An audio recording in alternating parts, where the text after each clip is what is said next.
What this meant was, in short, that if something was found by these archaeologists that could be used to support the scriptural teaching of the time, then we, the public, would be informed about it. Anything else was mythology. If it did not suit the interpretation, it was not destined to see the light of day in the public domain. That was 100 years ago. We still suffer from many of these types of regulation today. There is a hell of a lot discovered out there in these countries that we don't get to hear about. It's put under wraps, it's kept in closeted rooms beneath the museums, but we don't get to learn the truth of it. So what we're going to do, I think, today really is just to look at one example of a particularly monumentous find of that era, of the late 1800s. We'll look at one particular discovery just to give you an idea of the sort of thing that has been veiled from us. In my opinion, this is probably the most important biblical discovery ever made. There is little, if anything, beyond academic and closeted circles that are written about it at all. Within the context of the book of Exodus, there's a significant mountain named in the Bible. It sits in the range of the Sinai Peninsula, which is an upturned triangle that's between Egypt and Jordan. It's firstly called Mount Horeb. It's secondly called Mount Sinai. It's then called Mount Horeb again, and that's the name that it sticks with as the story progresses. And the story, of course, is that of Moses bringing the Israelites out of Egypt, and they meet with Jehovah on the holy mountain of Horeb in Sinai. At the time of Moses, roughly 1360 BC, that sort of era, there actually was no mountain called Mount Sinai. We must know that at the outset. There wasn't even a mountain by that name in the time of Jesus, and not even for another 300 or 400 years did Mount Sinai exist in geographical record. The translation of the Old Testament that we have today was compiled in a little before the year 1000. It is actually 600 years newer than the New Testament that we have today. So giving places names that they knew about in the year 1000, when the Crusades were thought about being launched and that sort of thing, they were giving places names that they knew at that time, not necessarily names that applied back in the time of Moses and the others, so that the people of that era would know exactly where they were talking about. Now, the mountain generally called Mount Sinai now sits in the south of that triangular peninsula. It was actually given its name and called Mount Sinai in the 4th century. A mission of Greek Christian monks decided to build a little mission there, and they decided that this was Mount Sinai of the Bible. It's sometimes called Jebel Musa, which means Mount of Moses. And there's a small Christian retreat there today. It's called St. Catherine's Monastery. But was that the mountain that actually was the Mount Sinai of the Bible, or the Mount Horeb of the Bible? It transpires that it was not. Exodus actually goes to some lengths to explain to us exactly where this magical mountain was. The mountain that Moses and the Israelites went to on their way from Egypt across to the land of Midian. It tells us that they crossed the wilderness regions of Shur and Paran, and they came to this mountain. Well, in actual fact, if one follows the route on the map, exactly the route that's given to us in Exodus, that they are hundreds and hundreds of miles away from the Mount Sinai that sits on our maps today. In fact, they travel so north across Sinai that they are within hundreds of miles of the Red Sea. They actually crossed the strip of land at the top where the Suez Canal sits today. So it seems rather strange that they should have diverted by hundreds of miles to cross the Red Sea at a point where Moses had to part the waters. Wasn't the case. They were very north of that, and it tells us where they went across there. It tells us exactly where Mount Horeb was. The word Horeb is an Arabic word. It simply means desert. Mount Horeb was desert mountain. And desert mountain is something which has been well known for a long, long time And at the moment, this time, and for this century, it's been called the mountain of Serabit El Kadim, the prominence of the Kadim. This sits about 2,600 feet above sea level, exactly where Exodus tells us it was, on the route from Egypt, the land of Goshen, across to the land of Midian. When in the late 1890s, the British Egyptologist Sir Flinders Petrie of the University College in London decided to apply to the Egyptian Exploration Fund for money to go and investigate this mountain. By 1904, he and the team were there. They were standing at the foot of Mount Serabit, and in the following year, Petrie published privately the results of their findings with photographs, records, and maps. But he added to his notes to this publication that the report that he made, despite its funding source, would not generally be made public by the Egyptian Exploration Fund. The subscribers to the fund would receive maps, they would receive little bits of information, but the detail of what they found would not be mentioned at all. The officers would simply tell even their own members what they wanted to tell from the results of Petrie's findings. Why? Had he in fact broken some regulation of the articles? Had he found something that he wasn't supposed to find? Well, that's exactly what had happened. He discovered the secret of this magical, sacred mountain of Moses. A secret which not only made absolute sense of the portrayals that we have in Exodus, but which blew the lid totally from the common scriptural interpretation of that. Sinai was not a foreign land to the Egyptians. It was actually part of Egypt. It came under pharaonic control. So Moses and the Israelites, when they left Egypt and crossed into Sinai, were theoretically, for that moment in time, still in Egypt. Sinai came under the control of some particular public officials. One was called the Royal Chancellor, other was called the Royal Messenger, and these people governed Sinai. Moses' era was the era of Egypt's 18th dynasty, and in fact we know exactly who the governors of Sinai were in the 18th dynasty. We know their names, we know their families. The Royal Messenger was a guy called Nebi, and he was also mayor and troop commander in the set town of Zaru, which in fact was the chief town in Goshen where the Israelites had come from. It's where they spent their years in Egypt. The Royal Chancellor was held in the family of Par-Nihas. Panahesi of this family was the official governor of Sinai at the time. The family of Par-Nihas goes right back into the kingship of ancient Troy. It's a family that moves through kingship all the way through history, and at that time Par-Nihas was governing Canaan. The Bible calls him Phineas. So when we read about Phineas becoming one of the first priests of the Egyptian church, of the Israelite church, this is Par-Nihas. This is the governor of Sinai, a very important man. Another thing to understand before we follow Petrie into the discovery is that there was an immense difference at the time, although the Bible doesn't make it clear, between a group of people called Hebrews and a group of people called Israelites. They weren't the same thing at all. The Hebrews were the family descendants of Abraham. They were descendants of his line, and in essence, they lived in the land of Canaan and in Palestine. The Israelites were no more nor less than the descendants of one of Abraham's grandsons. This was the grandson called Jacob, who changed his name to Israel, who took the family to Egypt, where they spent many centuries before coming out with Moses. And this family were called Israelites, children of Israel, the founder of the family. So what we have to recognize about the story of the mountain of Moses is that when Moses came out of Egypt, he came out of Egypt with Israelites, not with Hebrews.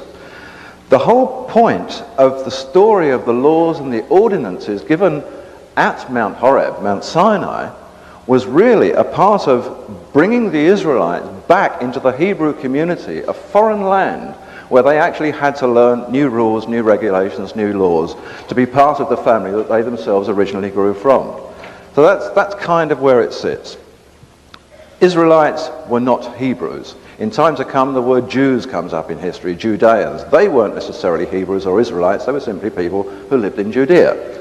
Today, all of these words get roped into one, and they're sort of one people.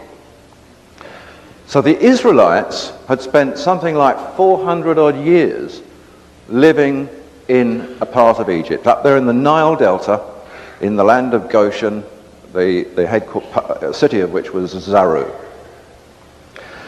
Through 400 years, having no contacts personally, hardly at all, with their Hebrew relatives in Canaan, they grew up in a completely different environment. They grew up in an environment that didn't have this single Jehovah God as their God. They grew up in a country with a pantheon of gods. It was the Egyptian law that they followed. However, being of the family that they were, they still hit upon the idea of following a kind of Hebrew concept. And they had a one God concept among themselves in Goshen. They simply called this God Lord, Adonai, my Lord. And this is one of the reasons why the names Lord and Jehovah crop up independently in the Bible. But we read them as if they're talking about the same person. For the most part, they're not. One God was the Lord, the other God was Jehovah. Jehovah was strictly for the Hebrews. To the Egyptians, the name Adon was pronounced Aten, A-T-E-N, and it's from that we get the name of Pharaoh Akhenaten, servant of Aten. This was a one-God concept which Akhenaten brought into Egypt just before the time of Moses. So even Egypt had within that Goshen area this one God ideal. Across the water, the Hebrews had the one God ideal, but it was a different God. So when Moses came into Sinai with the Israelites, they didn't arrive as worshippers of Jehovah when they got to this magic mountain. They were worshippers of Aten. And it was for this very reason, as I mentioned, that they were given a whole new set of laws and ordinances to comply with the Hebrew culture of their prospective new homeland. So back to Flinders Petrie. He goes to the mountain, and he knows that there's going to be something there. Quite how he knows, he doesn't explain, but he knows that this is the mountain, and he knows that if he looks hard enough, he's going to find a secret there. Well, to start with, they found nothing very much at all. But on a wide plateau, very near the summit of this mountain, they found things that made them believe there had been habitation there. There were things around that looked like buildings sticking out of this plateau, 2,600 feet up a mountain. There were great pillars, standing stones protruding out of a whole heap of rubble. So he decided to have a look and see what was underneath this rubble. This rubble had been deposited by winds and landslides over 3,000 years. But when it was finally moved away, Petrie wrote at that time, "There is no other monument known which makes us regret more that it is not in better preservation. The whole of this was buried. No one had any knowledge of it until we cleared the site." What they found high up on Mount Horeb, 2,000 feet above sea level, was an enormous Egyptian temple. 230 feet of it spread out above ground, another part of it spread out within a cave below ground, cut into the mountainside with shored edges and polished sides. And the various inscriptions and cartouches around this temple and on the walls and the standing stones led him to discover that this had been an operative Egyptian temple right back to the time of the very first dynasty of Egypt. We're looking at Moses in the 18th dynasty of Egypt, so that's going back a long, long way. And this temple had been operative all through that time, 3000 BC. The above ground part of the temple was mostly sandstone, quarried from the mountain itself. It comprised a series of halls and corridors, shrines, cubicles, chambers, and of these, the features that are now open for inspection are the main sanctuary, the Shrine of Kings, the portico court. These are big. The hall of the goddess Hathor. The whole of this temple complex that Moses took the Israelites to, where they apparently met with Jehovah to receive the Ten Commandments and the new ordinances, was a temple of the goddess Hathor. She appears on reliefs all around the place. The cave cut into the rock is dedicated to Hathor. The walls that are smoothed and polished like marble have her pictures all over them. And yet this is supposed to be the magic mountain of Jehovah. Deep within the cave, Petrie found a limestone standing stone of the pharaoh Ramesses I. Now, all of the experts today tell us that Ramesses was a hater of the Aten cult in Egypt. Not what Ramesses himself said. He describes himself with the title, I am Ramesses, I am the ruler of all that Aten embraces. So the experts are telling us untruths even today about what these pharaohs were about. Also found was a statue head of the mother of Moses within this temple. So it proved that not only had it been in constant use right back from about 3000 BC, even by the time that Moses got there in about 1330 BC, it was already being used in that recent period. It was constantly in use, this great temple. In the halls and the courts of the outer temple, there are stone tanks, rectangular basins and baths and all sorts of curiously shaped tables and benches that nobody could make any sense out of. They didn't look like altars. They had recessed fronts, they had split level surfaces, and the whole thing reminded them more of a laboratory than it did of a temple. There were alabaster vases, there were containers, and all these are shaped like lotus flowers and things like that. There are all sorts of articles there. There were wands there. They called them wands. They were like little priest sticks. And even today, they can't quite work out what they're made of. The material is very, very hard. These things are all designed, but they're not designed in the normal Egyptian style. They have basket work. They have lattice work. They have a style of design that is more Mesopotamian than Egyptian. And yet, this is an Egyptian temple. They also found a few other very strange things. When they move into the Hathor temple complex, which appears to be the central point at where all of this energy comes from, they begin to find some strange things. Conical stones set very carefully on a shelf, little cones of stone. A metallurgist's crucible was very apparent. Now these kind of things began to get Petrie and his people wondering, well, what on earth had these things got to do with a temple? There was nothing in temple law that said that metallurgist crucibles were part of what went on.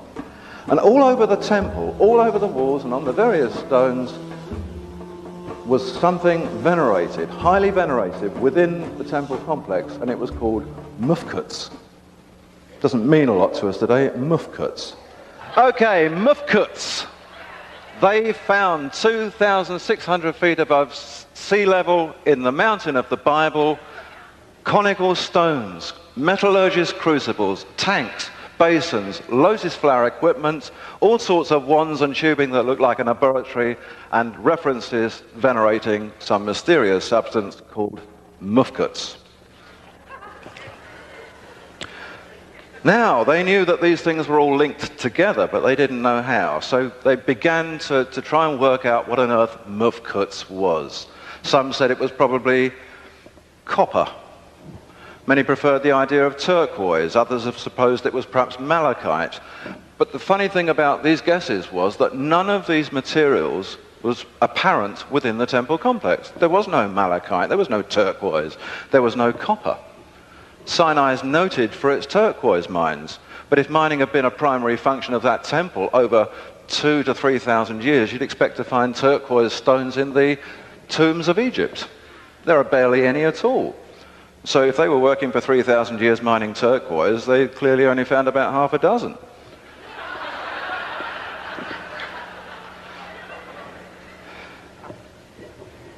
Copper, they said. Well, it didn't take them long to realize that if you were mining and smelting copper, you need very different equipment to this sort of equipment. This was not metal rectification equipment in the way that they knew it. Copper was apparent in Sinai, but down in the deep valleys there were smelting works, old smelting works, and they were nothing like this temple at all. There was no residue of copper anywhere except references to mufkuts. Another cause of wonderment as they travelled around this, as they kept removing all of this rubble, was that they kept seeing inscribed references to bread. Everywhere there were references to bread, and bread was always written alongside mufkuts.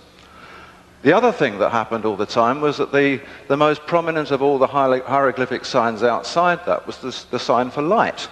Now, bread and light and mufkuts all seem to be equally important within this temple complex. This was nothing to do with copper. It had something to do with these strange tanks, these strange laboratory tables with their recessed fronts and split-level surfaces. So, bread, mufkuts, light, conical stones, metallurgists, crucibles, all of these posed a problem until they decided to clear the rubble from a series of square storerooms in one of the parts of the temple. As they removed the rubble, they came across slabs of stone beneath the rubble. They moved the slabs of stone, and beneath these, carefully stored in every one of about 4 or 5 of these large square rooms, a few inches deep, packed tight on the floor, were tons and tons of the finest, purest, unadulterated white powder.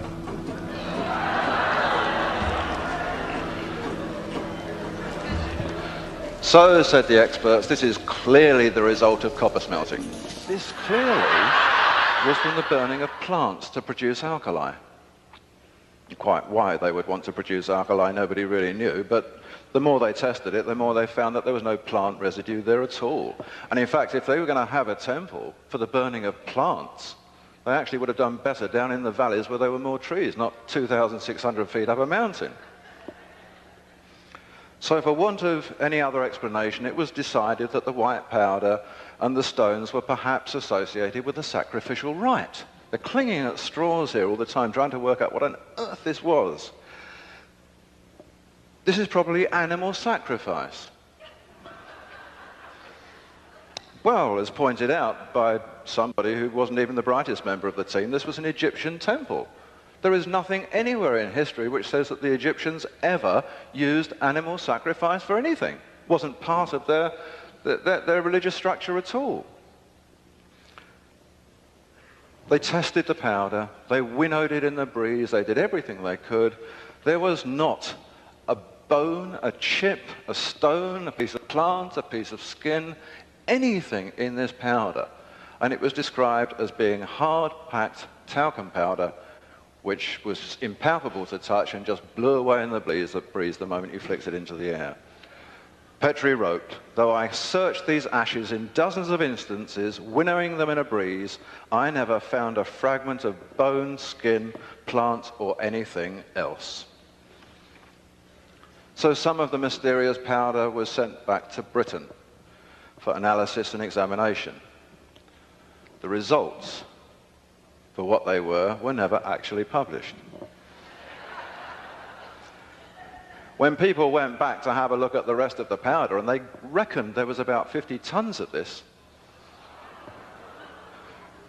it had all, of course, been left a victim to the desert winds and erosion and rainfall and whatever, and that was the end of that. What became apparent, however, when checking out other inscriptions at the temple, was that this mufkuts, this powder, had something to do with what the Mesopotamians called highwood firestone. It's the same thing. Mufkuts turned out to be highwood firestone. They called it the sacred Shem Anna, from which derived, of course, the biblical word manna. And this is the importance of the word bread that kept appearing through the thing. There was some tie-up between this powder and the Shem Anna of the Mesopotamians. Light, the word light was always there. Whenever Shem Anna was mentioned, whenever mufkuts or highwood firestone was mentioned, the symbol for light was always there alongside it. It was decided, and it turns out probably quite correctly, that this mufkut was exactly the same powder that the book of Exodus actually talks about. It tells us about powder. It tells us about the Israelites being fed with a particular powder at that time. It tells about the importance of manufacturing something called showbread for the tabernacle and the altar of the temple. Showbread is exactly the same as show manna, and shemana is exactly what the Mesopotamians used to call it. It's the same thing. But the book of Exodus tells us that the guy who made the showbread for Moses' tabernacle was a guy called Bezaleel. Now, Bezaleel, it goes to great pains to tell us, was a goldsmith and a master craftsman. So this fellow has got the instructions, and they're laid down in the Bible for us to read, to make candlesticks, to make golden bowls, to make platters, to make all the ornaments for the Ark of the Covenant, and to make this bread, the goldsmith. Master craftsman is a particularly important word, and the more I looked for this definition, master craftsman, the more I found, going back and back and back in time. The definition exists way back to about 4000 BC. These were the great Vulcans, the texts tell us. The master craftsmen were the great Vulcans. They were the people in charge of the furnaces. They were the people who made the highwood firestone. So as for the crucible and the conical stones and the tanks and the tables and all of the equipment at Sinai, it was actually determined by the Petri team that this temple was clearly a laboratory. So the report went back to London, and I began by telling you what they didn't tell us. What they'd found was the alchemical workshop of the Pharaoh Akhenaten and of the 18 dynasties of pharaohs before him. A temple laboratory where the furnace smoked and roared, just as the book of Exodus tells us, in the production of the highwood firestone, the shemana. And Mount Sinai was altogether on a smoke, because the Lord descended upon it in fire. The smoke ascended as the smoke of a furnace, and the mountain quaked greatly. That's what it tells us. Prior to that, it came to pass that when the sun went down, it was dark, and behold, there was a smoking furnace. A burning lamp passed between the pieces. The burning bush seen by Moses, which was a fire, a blaze, exploded, but was not consumed, and an angel came out of it. If you think about it, it's pretty well identical to the experiment that David Hudson did with his pencil. The blaze of light. It had no effect on the object within it. It's the same story. In Exodus we read that Moses took the golden calf. We're now on the mountain. The Israelites had made a golden calf. He burnt it in the fire and ground it to a powder. Now, nobody has actually queried these words, it seems to me, but if you burn gold in a fire, you get molten.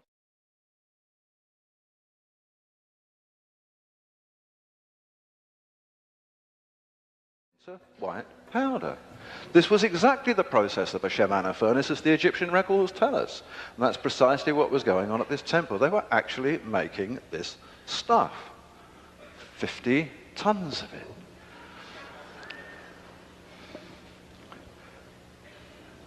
Moses' own great-grandfather was the Pharaoh Thutmose III. Thutmose III had reorganized the ancient mystery schools of Thoth in Egypt and founded the Royal School of the Master Craftsmen at Karnak. At the time, they called them the Great White Brotherhood because of their preoccupation with a mysterious white powder. A branch of the fraternity became known as the Therapeutate. They were a healing community, so this had something to do with medicine as well.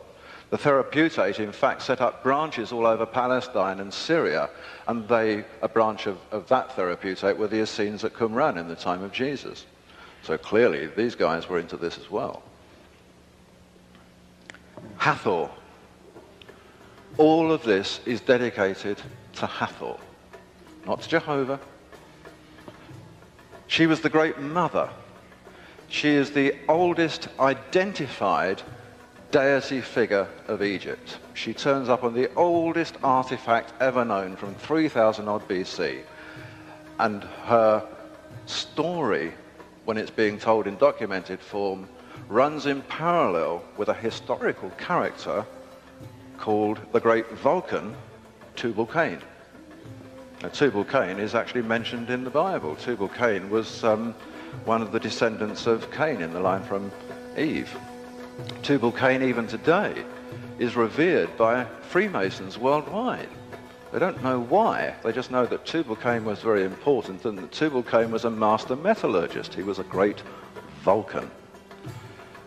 Now, Hathor's particularly interesting in Egypt because Hathor's not only there at the very beginning of Egyptian time, she's there at the very, very end of it. Right at the end of the Pharaonic era, when Queen Cleopatra is sort of winding down the whole thing and the Romans are moving in, and we're in about 30, 40 BC, she's the penultimate pharaoh of them all, make sure that she has her one and only relief of her carved on the temple of Hathor.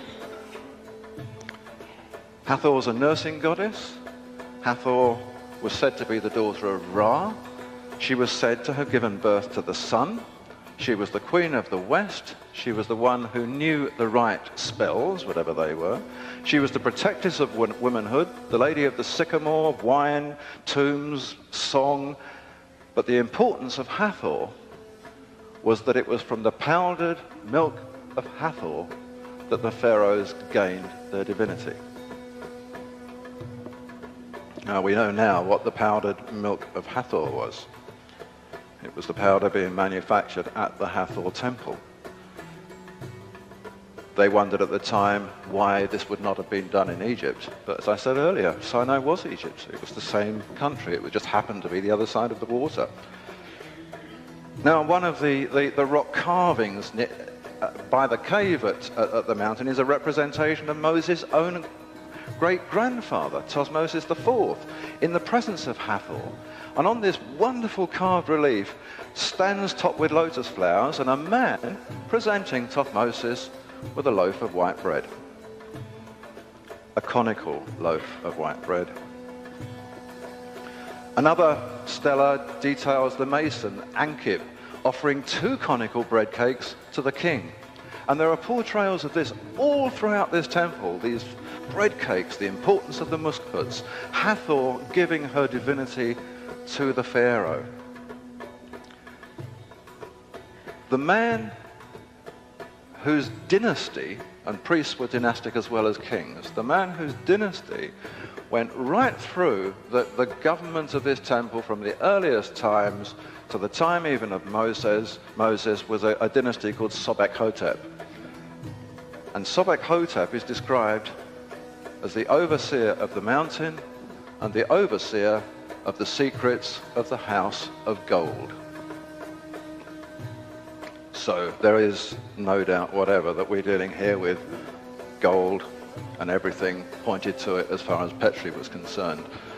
But the Egypt Exploration Fund would have nothing to do with this. Reason being that in telling that story, which was a much more exciting story, we were not telling the story of the Ten Commandments and Moses and Jehovah on the mountain that the Bible told. Irrespective of the fact that this explains it better, this explains why they ended up on a mountain hundreds of miles off route, it's still better for them not to tell the story. Hathor was portrayed particularly by the pharaohs of the 4th dynasty. When you see their pictures, these old kingdom pharaohs of the 4th dynasty, Hathor is always there beside them. The 4th dynasty was the great dynasty of pyramid building. Pyramid building was directly related to this temple and the house of gold. That's how they got their name. The word Pyr, P-Y-R, means fire. Pyramid simply denotes something that is begotten by fire. Hathor is very important in the pyramid era. She's very important to the pharaohs of that era, the pharaohs that were said to have built the great pyramids of Giza. What was the link, I wondered, and I thought, well, I'm going to read these reports of Petrie, so I actually managed to get the reports to find out what was going on here. And Petrie was bothered by the same thing. He couldn't actually work out why this nursing goddess, this goddess whose milk gave the pharaoh's divinity, was associated with building pyramids. Well, the answer actually was very, very clear-cut. Under the right circumstances, this powder is perfectly capable of transposing its own aspects to other things. This powder, if you remember the Hudson experiments, actually had its own weightlessness. It was exotic matter. Now, one of the great researchers into gravity from the 1960s was the Russian physicist Sakharov. And he wrote a lot about gravity at a 0 point. And he said this powder is exotic matter. He explained that it had, under testing, a gravitational attraction of less than 0. It weighed not only nothing, but this powder could weigh less than nothing. It's wholly exotic, he said. This powder can be made to move into a different dimension if we want it to. Not only can it itself weigh less than nothing, but its host can weigh less than nothing. Now, if you remember again the Hudson talks, remember the pan? The powder was in the pan. Not only did the powder lose its weightlessness, but so does the pan. So what emerges from this is that actually it doesn't matter whether it's a pan or a saucer or an enormous great block of stone.